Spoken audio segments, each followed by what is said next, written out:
Let's talk about a story that is just irresistible. It's about a company that had this incredible pitch to build the Amazon for an entire continent. It's a story about huge ambition, a really shocking reality, and a lesson that, honestly, anyone building anything today needs to hear. And it all kicked off with this simple, almost perfect phrase, the Amazon of Africa. This wasn't just some clever tagline.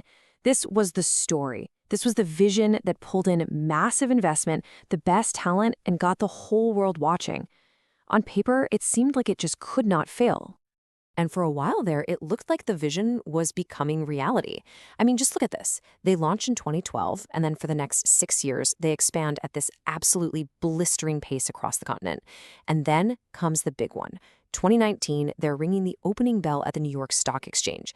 This was huge. It wasn't just about one company. It felt like a symbol for the future of African tech. From the outside, it was a flawless success story. But this is where the story takes a really sharp turn. Because it all comes down to this one simple but incredibly powerful question.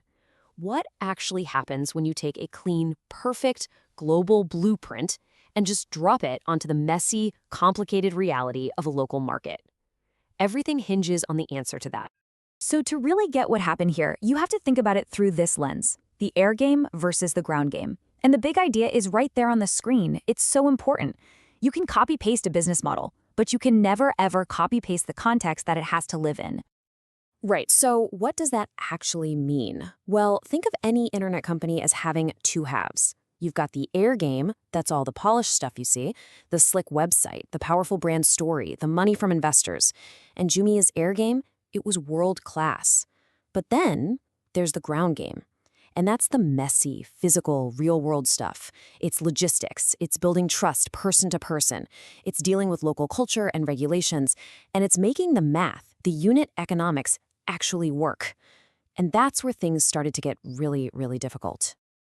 And here's what that ground game looked like in the real world.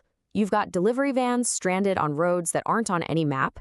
You have customers whose addresses aren't a street number, but a landmark, like the blue gate just past the big mango tree. Seriously? Then there's cash on delivery. It wasn't just a preference, it was a deep-seated issue of trust.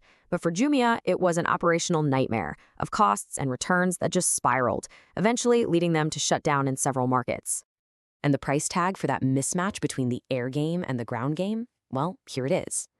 By 2023, Jumia had lost over $1 billion. That's not just a number on a balance sheet. That's the financial cost of trying to force a model onto a reality that just wasn't ready for it. And at the very core of this whole struggle is something called unit economics. The best way to think about it is like a gravity well. Every single one of those ground-level problems, the long delivery distances, the high rate of returns, handling all that cash, it's all constantly pulling your profit margin for every single order down, down, down towards zero. And unless your entire business is designed from day one to fight that gravity, you will not escape it. So let's be really clear here. This is not a story about a company that lacked ambition. Oh, they had plenty of that. This is a story about a lack of alignment. It's about the massive gap that opened up between that beautiful global vision and the hard local ground it was trying to stand on. Okay, so what's the lesson here? Well, this whole experience points to a completely new way of thinking. You see, the question was never, how do we build another Amazon in Africa? The real question, the better question is, how do we build African e-commerce for Africa? And that subtle shift, well, it changes everything. So what does a business model that's actually aligned with the ground truth look like? Well, first, you build your payment systems around trust from the get-go with things like escrow services or local agents who help with checkout. Second, you forget massive warehouses and embrace community logistics, using neighborhood shops as pickup points. It's genius. Third, you sell things in a way that people actually buy them, smaller sachet-sized packs that fit the local budget. And finally, and this is so key, you partner with the networks that are already there, the mobile money guys, the local transit, instead of burning cash trying to build everything from scratch. And I really want to stress this point. This isn't just a list of features you can add on to a Western model later. No. This is the model. This is the blueprint. The whole thing has to be built from the ground up, with these local realities baked into its DNA. This quote just nails it perfectly. That whole Silicon Valley mantra of move fast and break things, It just doesn't apply in places where things are already broken. The job isn't to be a disruptor. The job is to be a builder, to build the fundamental bridges of logistics and trust first. So how do you actually use this? Well, if you're building anything anywhere, this story is more than just a warning. It's a field guide. And it really boils down to 3 tough questions that you have to be able to answer cold. First question, forget online ads for a second.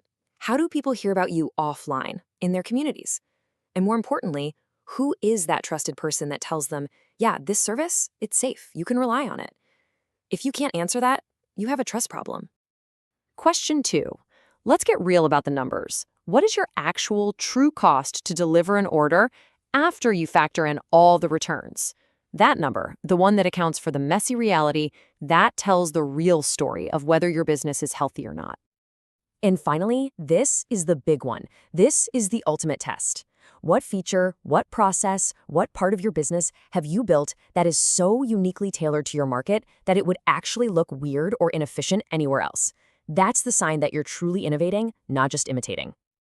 And look, the truth is, if your answers to those questions are vague or just kind of wishful thinking, then you don't really have a go-to-market strategy.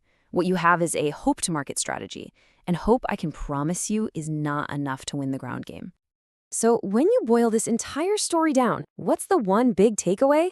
It's this. Success on the continent, and maybe anywhere with a tough ground game, isn't about being the best at copy-pasting a model from somewhere else. It's about being the smartest, fastest adapter to the reality right in front of you.